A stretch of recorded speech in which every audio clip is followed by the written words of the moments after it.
I'm here to talk about something else altogether on Russia and the Middle East.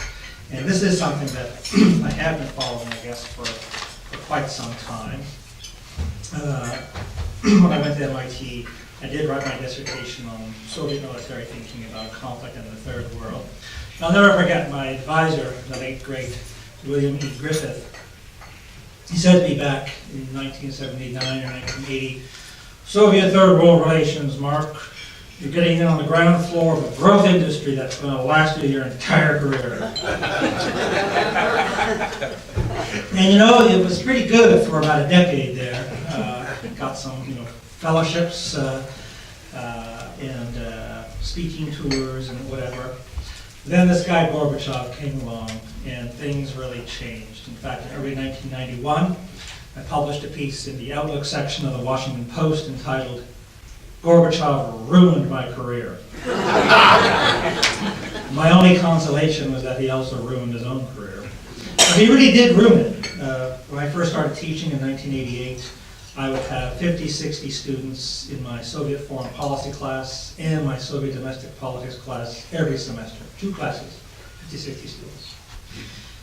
By the fall of 1997, interest in Russia had really declined. It wasn't threatening, it wasn't interesting. And I think the low point came in the fall of '97 when my Russian foreign policy class enrolled only 10 students. The chair of my department said we had to now combine the 2 classes, foreign policy and domestic politics, because, as she put it, we only teach one class about every other region of the Third World, don't we? Yeah.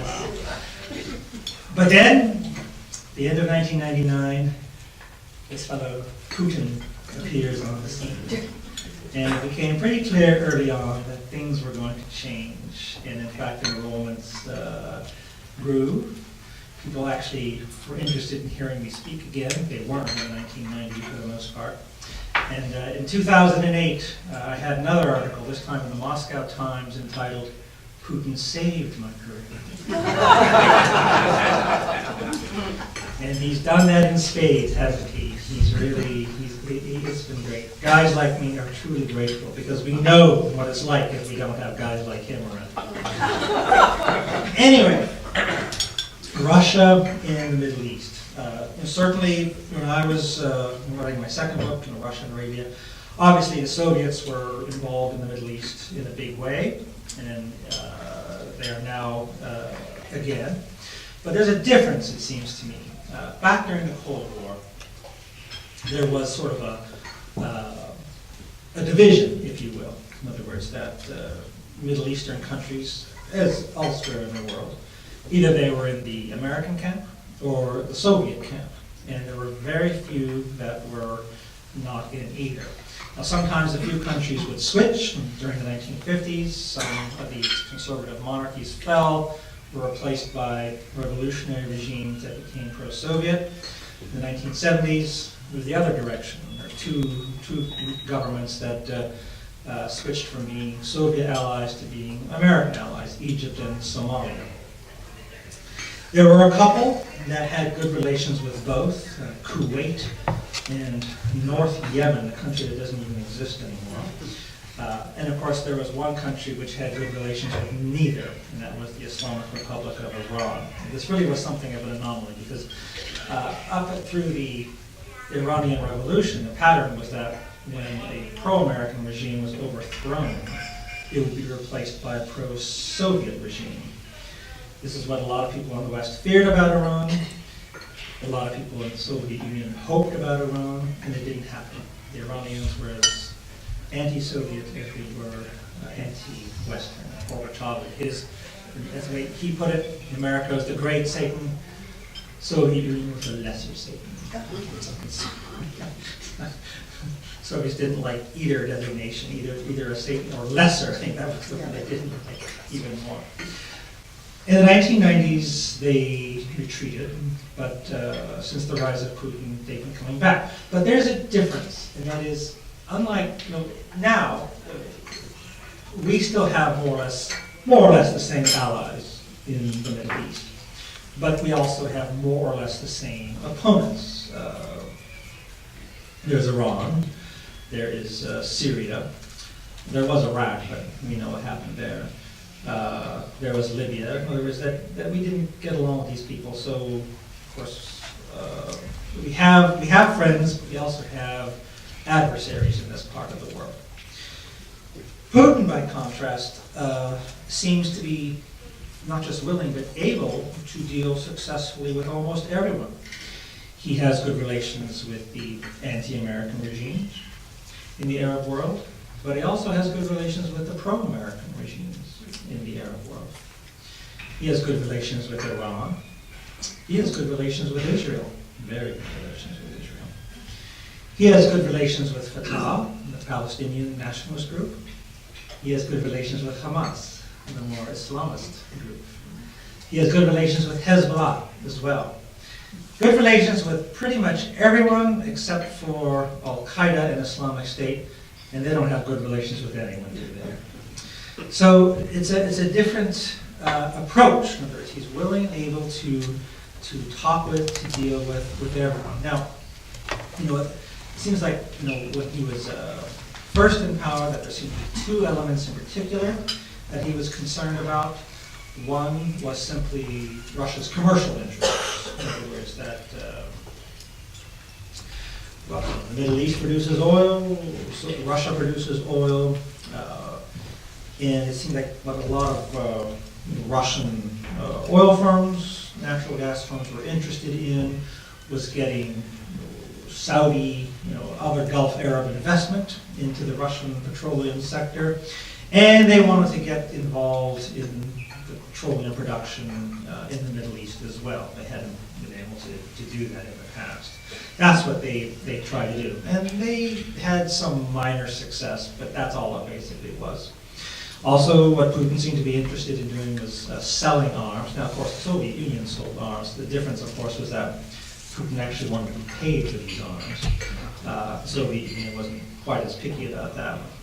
But there are people willing to buy Russian weapons, as we know. Most of them are people who can't or won't buy them from us, but not everyone. And certainly in the Middle East, the United Arab Emirates in particular, has a very impressive Russian inventory. They buy from everyone, essentially.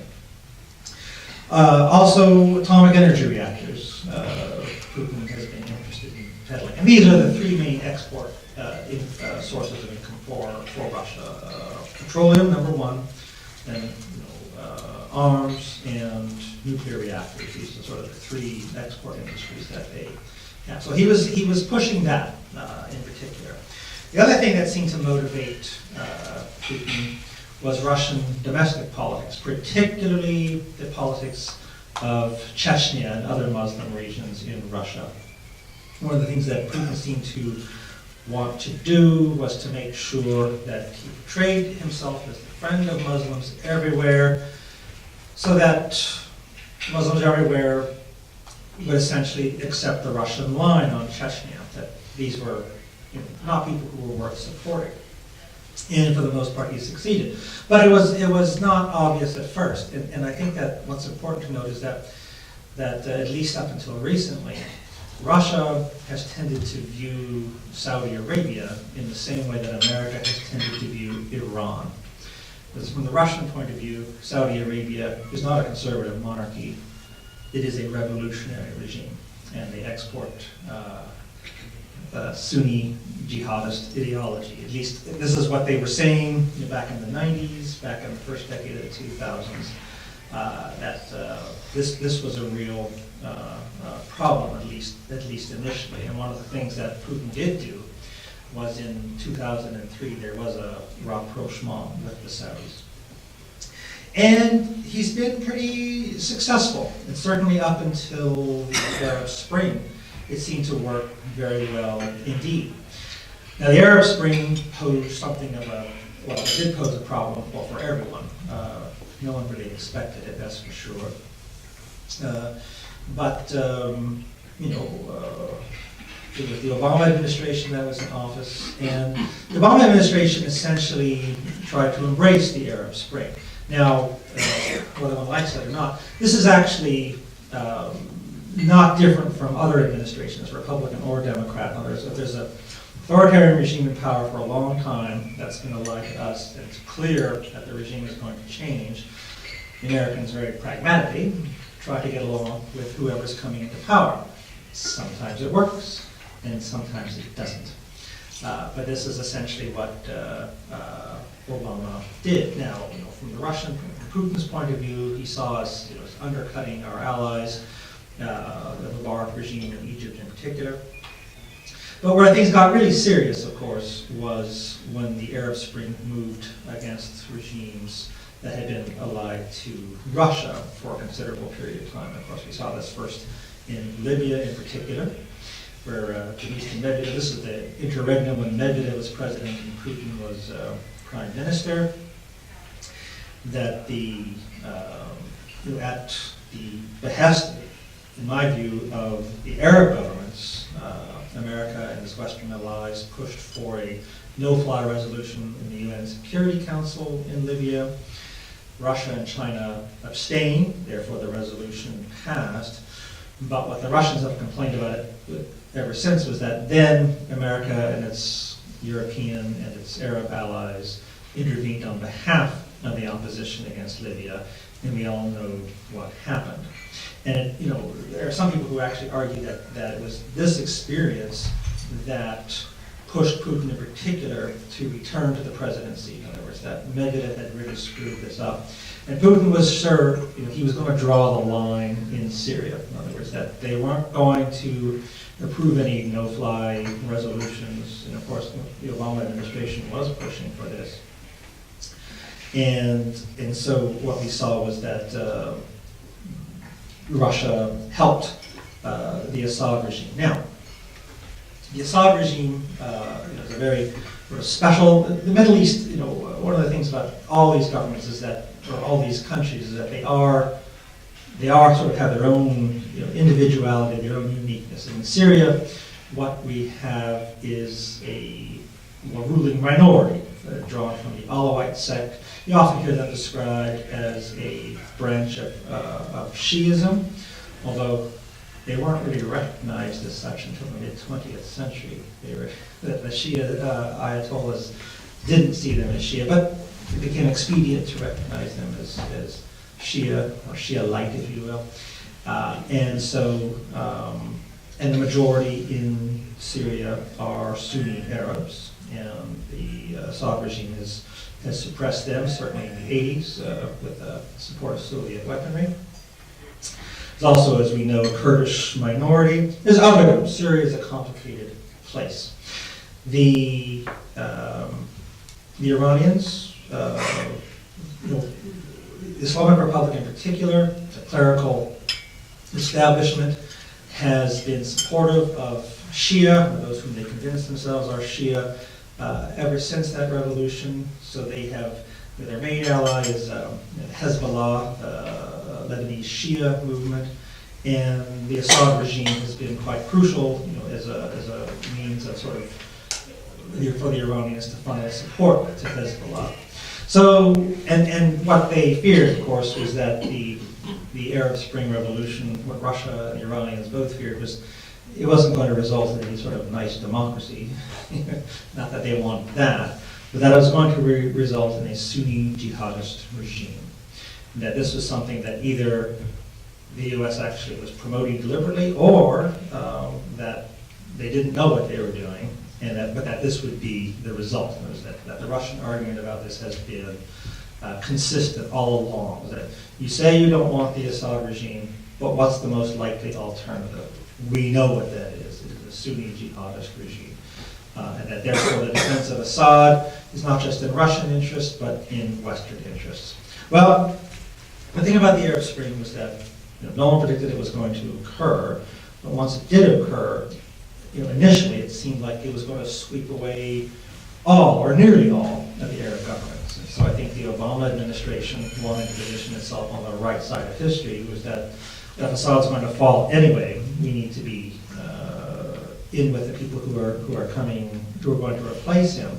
And as we saw with Iranian and Russian help, the Assad regime was able to survive. Now, in the summer of 2015, it appeared that the regime was again on the ropes, and we saw on September 2015 that Russia intervened militarily. And so, and since then, they've done pretty well. And I think that, certainly compared to the United States, we intervened in Afghanistan, we intervened in Iraq, and as we all know, those haven't gone very well. But the Russian intervention in Syria, well, it's been fairly successful. Now, why has it been successful? Well, of course, it's not simply a Russian intervention. They're basically supplying, for the most part, the air forces. In other words, the ground forces are being supplied by the Iranians, by Hezbollah, by these various Shia militias. And so they have an awful lot of help here. Now, there's certainly, like a lot of folks who study Russia, visit Moscow quite frequently, as frequently as they'll have me, I guess, which isn't necessarily all that frequently. But certainly I remember in 2014 talking to people, and they were very worried about the fall of Assad, that from the Russian point of view, if Assad fell, then Russia would have no influence in the Middle East. In other words, that having this one close Arab ally is what allowed them to be a major actor in the Middle East.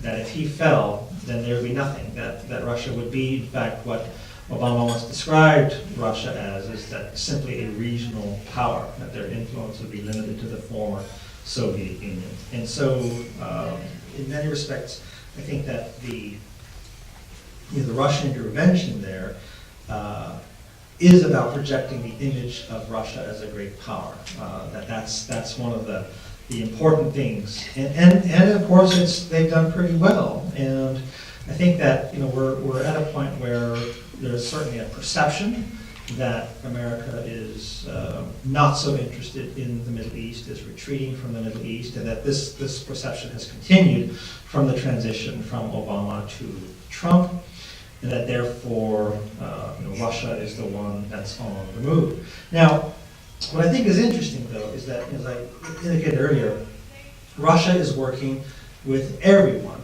And part, I think, of Putin's strategy is a lesson he believes he's learned from a mistake that the Soviets made back in 1967. Recall, during the Arab-Israeli War of 67, the Soviet Union broke diplomatic relations with Israel.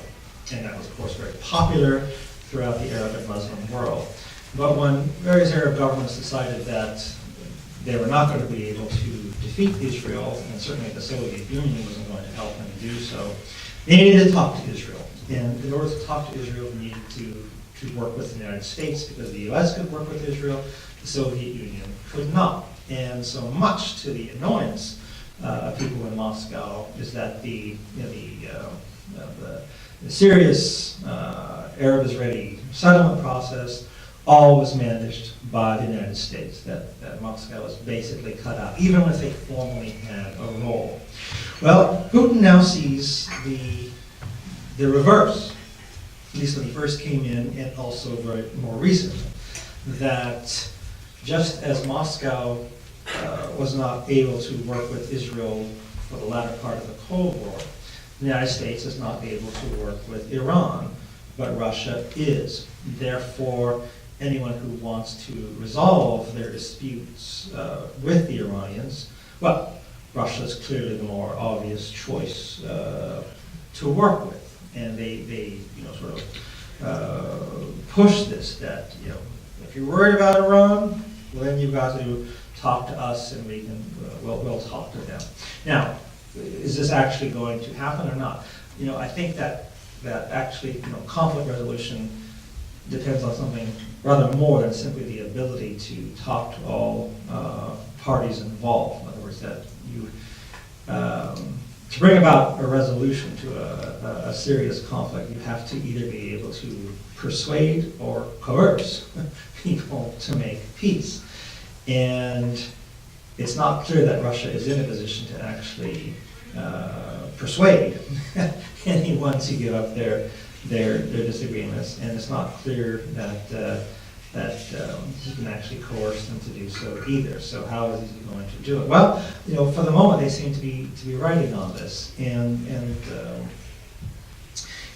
certainly looking at the news media, I'm always amazed at the number of people who pronounce that, wow, Russia's really gaining influence in the Middle East, and you can see that they're talking with everyone and cutting all these kinds of deals.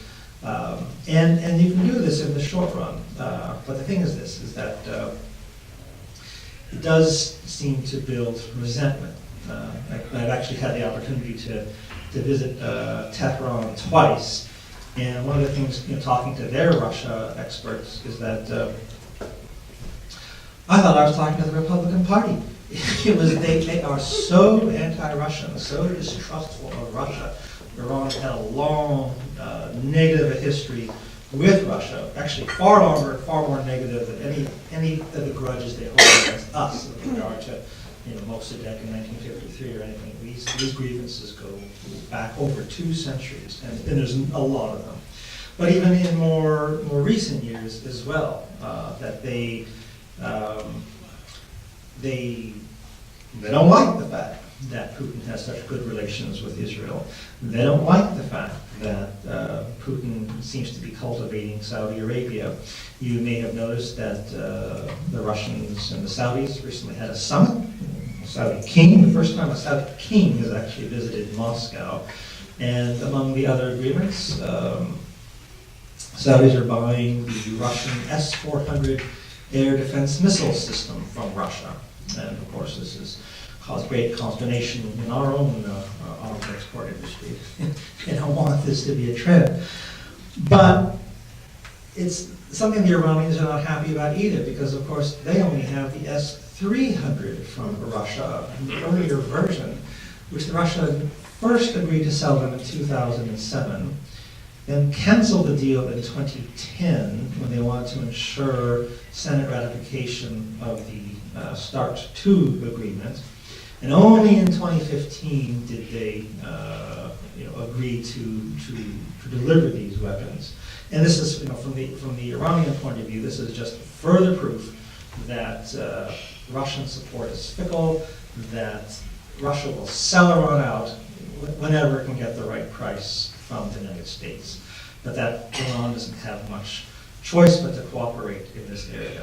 Now, I think that one of the things in terms of looking at the sort of the premier item in the news that we've seen, the Iranian nuclear accord, one of the things that we saw was that obviously this is an international agreement, P5+1 on the one hand, the 5 permanent members of the UN Security Council plus Germany and Iran on the other. But that a lot of Russians I know, and certainly even this was expressed publicly, was that the Russians actually feared that the Obama administration's outreach to Iran would be successful, that the Iranian nuclear accord would be the first step in the process of a broader Iranian-American rapprochement, and that once there was an improved Iranian-American relationship, well, what need would Iran have of Russia? Not much. And so this was something fearful, but yet they supported the process. And there was a famous article in the Washington Post about how at a meeting with Russian diplomats, that the spokesperson of the Russian foreign ministry was asked about this. And their response was that if we hadn't agreed to this, Iran would have gone ahead and signed an agreement with America and the others anyway. And where would Russia have been? They would have looked weak and powerless. And therefore, since Iran wanted it, they had to go forward. Now, fortunately for the Russians, what happened was that even though there was agreement on the nuclear issue, the continued differences over regional issues ensured that Iranian-American relations did not improve. And it's certainly one of the things that I think Moscow has been very happy about with Trump, is that he is in fact quite hostile toward Iran, because basically this keeps, in other words, that this keeps the two apart. They don't want Iran and America getting together, and of course they would see this as against Russia. So this is something that that has paid off, I think, in terms of the Trump election. That is American hostility, the Trump administration's hostility toward the Iranian nuclear accord. And what we've seen, just in the past couple of days, Putin has visited Tehran as part of this trilateral summit between Russia, Iran, and Azerbaijan. But the Russian message is clear that if the Trump administration doesn't support the Iranian nuclear accord, well, Russia does, and of course the Europeans do, China does, pretty much everyone does. Not quite everyone, but most everyone. And that, I think that the obvious intent is that what they hope is to simply further isolate the United States on this matter. And certainly the Iranians are very happy to do this.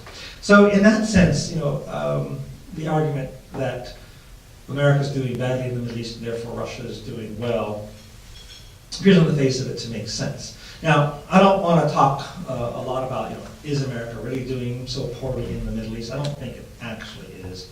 I lived through one of these eras before. We all did in the 1970s when it seemed that way, but it didn't, we actually have a lot more going for us. But even if it's true, it's not clear to me that declining American influence automatically lead to rising Russian influence. This is very Cold War thinking, it seems to me, that there were just two superpowers, and so the decline of one means the rise of another. We're living in a far more complicated age.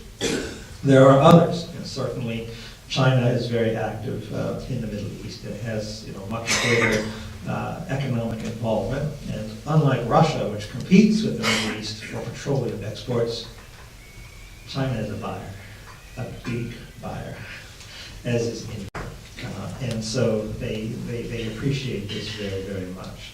It also seems to me that during the Cold War, what we feared is that if the Soviets were allied with A, B, and C, well, they would soon push into D, E, F, and all the way to the end of the Middle Eastern alphabet. What strikes me about their intervention in Syria is that what people don't worry about is that Russian influence is going to, they're going to pour over the borders and start taking control over other countries. It doesn't seem to be like this at all. That in fact, it's not, Russia has a partner in Syria, Iran, so it's not fully Russia's to begin with. And if anything, Iran is stronger in Iraq. Russia plays a very limited role. But that there are other conflicts, and certainly the Russians are offering their services on the basis that, whether in Libya or Yemen, that we can talk to all parties, therefore we're the key to conflict resolution. They don't seem to be willing to back this up. In other words, that you're going to support one side against another, or you're going to intervene somehow to keep the parties apart, or propose some kind of solution.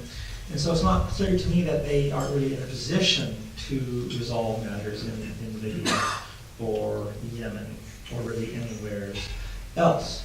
And I think that what we know anecdotally that like the Israelis, the Saudis, when they talk to the Russians, they complain that, why are you helping the Iranians in Syria? These people really are our enemies. In the Russian responses, but if that's what you really think, then you're better off with Russia in Syria to keep the Iranians in check, because what would happen if we weren't there? That no one would be there to keep them in check. And so long as there was, and then the other part of the Russian argument, and Iran is also fighting against the common enemy of everyone, the Islamic State. Well, that's a long story in and of itself, but the Islamic State now does appear to be on the way out, at least in terms of holding territory in Syria. But this has kind of made things worse. Everyone's familiar with the expression, the enemy of my enemy is my friend. The trouble is that things change. There's another expression that's not quite so popular. That is, when the purpose of an alliance comes to an end, then the alliance itself comes to an end.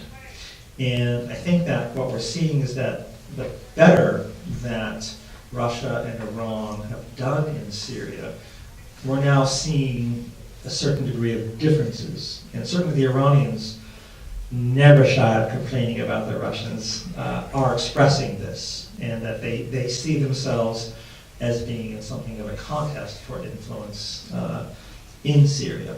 Now, but of course, others, of course, worst-case analysts in Israel, Saudi Arabia, they're very, very fearful of what the Iranians are going to do. And certainly the Israelis aren't waiting for anyone's permission, as we've seen that they have, struck out at Hezbollah targets in Syria in particular. And it appears that there seems to be something of an agreement between the Russians and the Israelis that so long as the Israelis avoid Russian targets, the Russians aren't doing anything to stop the Israelis. Well, at a certain point, this is becoming just increasingly annoying to the Iranians. They're not happy about this, much less Hezbollah. But from Russia's point of view, if there really is a competition between Russia and Iran, and if the Israelis want to strike essentially at Iran, well, that's not much the better for Russia. But I have a feeling that it's not going to make relations between these two countries easier.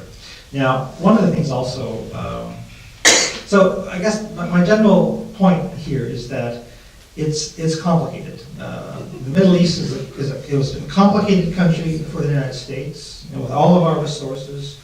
Can we really say that we've been very successful in the Middle East? I think that most of us would say that not really. On the other hand, does anyone really think that a country with far fewer resources, such as Russia, can be more successful? I kind of doubt it, personally, especially since one of the things that we know that Putin is very nervous about is casualties. In other words, they know that in the 1990s, that the casualty level in Chechnya was something that was very unpopular. And what we've seen with regard to the Ukrainian conflict, I think it's actually illegal for people in Russia to talk about their levels of casualties in Ukraine. This is something that Putin understands is something that can harm him. And so he doesn't want to suffer a lot of casualties. That's the beauty of sort of jointly intervening with someone who will do the groundwork, like the Iranians. So what is he going to be able to somehow very cleverly turn this into something better? And I'm not sure that that's going to happen. I should say something about Turkey. Obviously, Russian-Turkish relations have generally been very good since the end of the Cold War. Huge trade relationship. And as Turkey became more, the Turkish-Western relationship became more hostile, Turkish leader Erdogan turned more to Putin. We saw how the thing almost collapsed in November 2015 when Turks shot down Russian military aircraft, which they saw as flying over Turkish territory. The Russians claimed it was in Syria. Relations were very bad, but magically the following summer they improved again. President Erdogan apologized, and then during the coup attempt against him the following month, Putin was the first to come out in support of him. The West, during government, seemed to make it clear that they wouldn't have minded if he was overthrown. But when it became clear that he wasn't going to be, then they, of course, expressed their support. At least this is how he sees it. And Turkish-Russian relations, despite their dramatic deterioration, have now come back roaring. And what's interesting is that one of the things that Putin seems to have done has been to invite the Turks into Syria. The Turks are playing more of a role. And I think it's pretty clear that he wants them there. That's one more way as to balance against the Iranians. So the whole thing is a big balancing act. In other words, that in any given country or between countries, they're not siding with one against the other. They're balancing everyone and trying to keep a balance, either between countries or within countries. And maybe that can be done, maybe not. I guess I would just like to end with kind of one other kind of note. In other words, one of the things that we have seen in the past is that Russian interest or ability to act as a great power in the Middle East has been episodic. As we saw at the very end of the 18th century, the early period of the French Revolution, the Tsarist Russian interest activity in the Middle East stepped up. But then, of course, it fell away, especially after the French invaded Russia. We saw heightened activity at the very end of the 19th century, beginning of the 20th century, before World War I, and then, of course, things ended. Some initial Soviet activity in the region right after the revolution in the 20s, but then, of course, their own collectivization in World War II seemed to intervene. Again, in the Cold War, a lot of activity, a lot of influence. Then the Soviet Union fell apart, and they were absent for about a decade. Now Putin is back in. Now, I think that sort of the way Russians tend to see this is that, well, bad things happen in Russia, but it always bounces back. There's another way to look at it, is that no matter how well they do, they always seem to suffer some kind of catastrophe. And that's the thing. In other words, that their forward position in the Middle East seems to depend upon things more or less going well for them in Europe and certainly in their own country. And it's not clear that that's going to happen. In other words, that, I think in many respects, Putin's degree of success in the Middle East, you have to admire the guy, if only he turned his attention to developing the Russian economy. But I think the truth of the matter is that, as complicated as it is, the Middle East is easier to deal with than the Russian economy. Many others who might disagree, but I think that it's telling. What's he spending his efforts on? And Boss and I were talking about this. It's not a question of following the Western capitalist model or anything like that. China has presented the model of successful authoritarian modernization, economic development. Why can't Russia just do that? Why can't they follow that lead? Well, I don't know if they can, but they don't. And Putin in particular doesn't seem to be so interested in doing this. And that, I think, is a long-term problem for Russians' ability to influence not just the Middle East, but to be influential in general. In other words, at a time when America seems to be sort of losing interest in the Middle East. Part of the reason, certainly under Obama, there was the pivot to Asia. In other words, there are other actors out there that are gaining strength that we seem to want to focus more on. China, India in particular. Russia doesn't seem to be doing this, and is sort of taking up where we left off a sign of them doing well, or a sign that they're not really thinking about what their actual interests are? I'm not quite sure. Well, I think I have spoken for way too long. Lord, why didn't anyone stop me? So we should move to questions and answers forthwith. Thank you.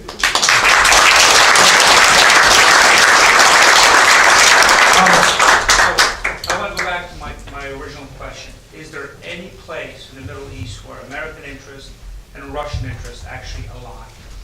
Is there any room for a rapprochement between us and them?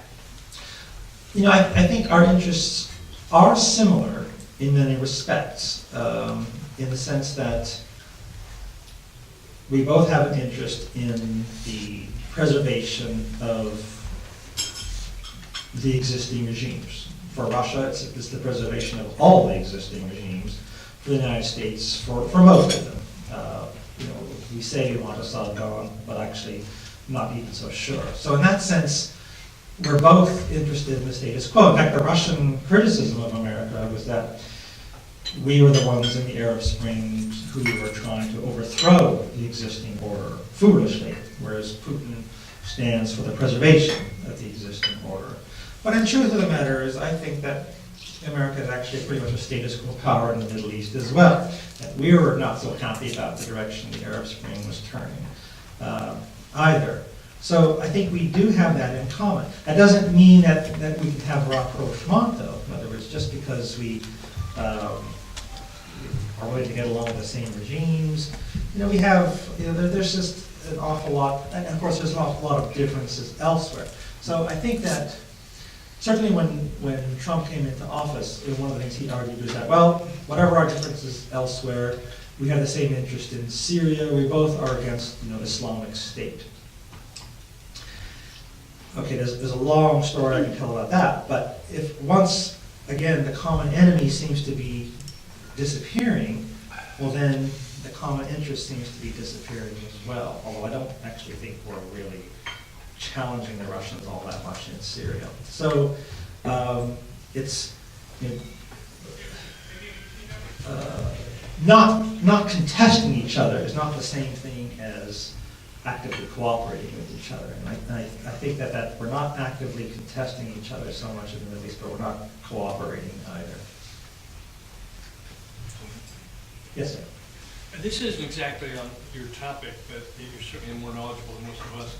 It seems to me that the Middle East is going to be fighting for the next 200 years. It doesn't seem to be any way that the Sunnis and Shiites and everybody else are going to get along. It seems like there's so much tension and so much disagreement that we'll be having this discussion in 200 years. Is there any reason to believe they might resolve their issues? Most sadly, we will not be having this discussion. 200 years or even 30 years. But in any event, that is a good question. And I think that what, in many respects, the Middle East is undergoing is something similar to what Europe underwent in the 17th century. There was this 30 years war between Catholics and Protestants. That's the bad news. In other words, they could be doing this for quite some time. The good news, at least from the 17th century, was that people eventually get tired of this, and they sort of agreed to, like, okay, you stay in your area, we'll stay in our area. That's something that might happen. But it's I think part of the question has to do with the significance of oil. That is, now with the American shale revolution, many people think that we're self-sufficient in oil. And I think the attitude of the Trump administration is that, well, maybe some of our allies and others depend on Middle Eastern oil. Let them protect it. Why should we do it for them? And that is a question. And so I think that what's absolutely fascinating to me is that obviously up until the recent past, what we've seen is sort of the main point of dispute in the Middle East was the Arab-Israeli or Israeli-Palestinian dispute.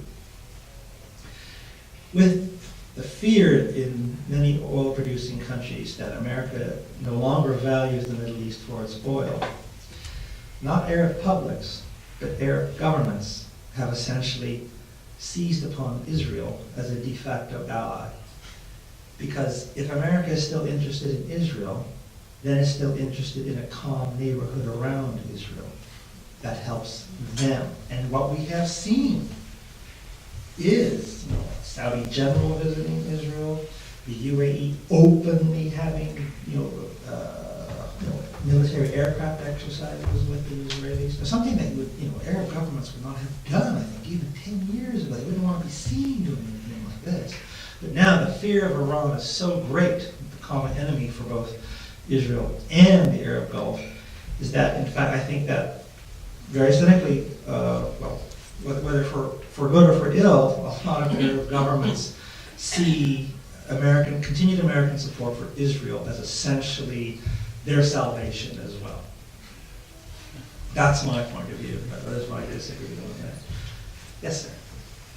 I'd like to get your reaction to something I've read about or heard about, and that is that Putin is the richest man in the world, and that he has bits and pieces of ownership of virtually every major company in Russia, and therefore he wants to have great relationships with many, many countries because this gives him this pieces of interest that he has across the board.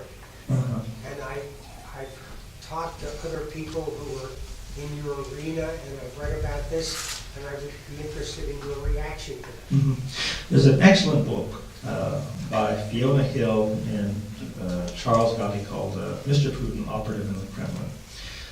Fiona Hill was National Intelligence Officer for Eurasia, under Bush and Obama, and she's now on the National Security Council.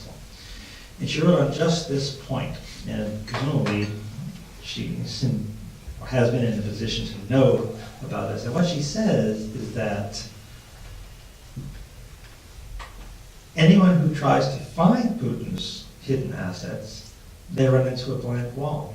Because it appears that he doesn't, in his own name, own anything. That it's all his friends who own it. And it's not quite clear, they apparently redistribute this stuff, and it's all so complicated that finding his assets is extremely difficult. And so no one is exactly certain. I've got a feeling if in fact he ever sort of suddenly passed away, in a huge scramble. If I was one of these guys holding a couple of billion for Dear Vladimir, I think I would be tempted to keep it. And I want protection. Be willing to pay some amount of money for that as well. So we don't know. But I think you have a good point. In other words, and actually it's a very good point because obviously he regards the West as an adversary. He's done an awful lot to undermine it. And yet, if he really does have all this wealth, another book, Karen DeWisha has written on Putin's kleptocracy, it appears that he and his colleagues, they want their wealth held in the West, where it's protected, not in Russia, where if there's a change in leadership, they'll lose everything. So he needs the West to remain strong, doesn't he? So he wants to weaken it, but he wants it to remain strong simultaneously. So it's a mixed motive that he seems to have. Maybe he feels that he's clever enough that he can weaken us to the point where we'll see reason. But it's not clear to me that he can have it both ways. Now, I apologize, my right eye is weaker than my left, so I missed you earlier. That's right. Two things you talked a lot about Russia's interest in Syria. Two things, though, that I've heard. You have the, so to speak, freedom fighters that have backed up into Russia because they don't want to be in Syria. But if Syria fell, that they'd move down there, which would not be in Putin's interest, one would think. And the other is that he's very interested in the Orthodox Church. And the Orthodox Church is saying, Christians can't worship in Syria if there's a regime change. Any comments on those two thoughts? Well, it is certainly quite interesting that and certainly the International Crisis Group has done work on this, indicating that prior to the Sochi Olympics in 2014, that the Russian security services actually helped facilitate the immigration of jihadists from the North Caucasus to Syria, or wherever else they wanted to go. And certainly Putin, in his September 2015 speech to the UN General Assembly, he stated, better to fight them there in Syria rather than here in Russia.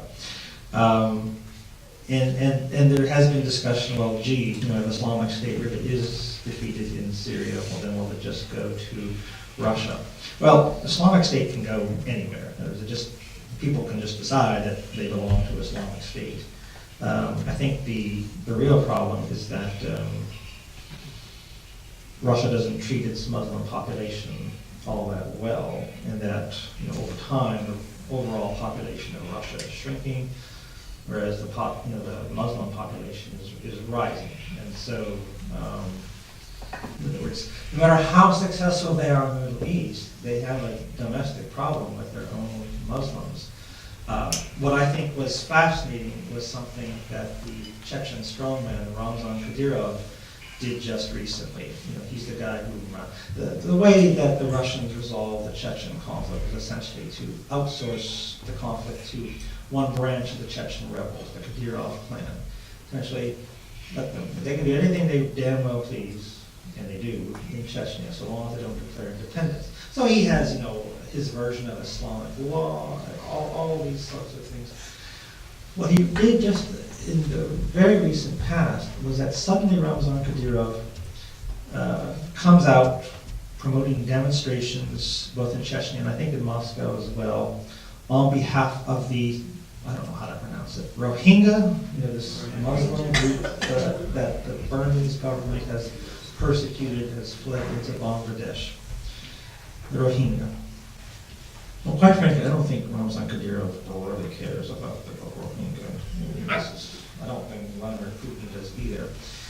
But what it shows is that it's a Muslim issue, that Kadyrov is calling for Moscow to support Muslims versus non-Muslims.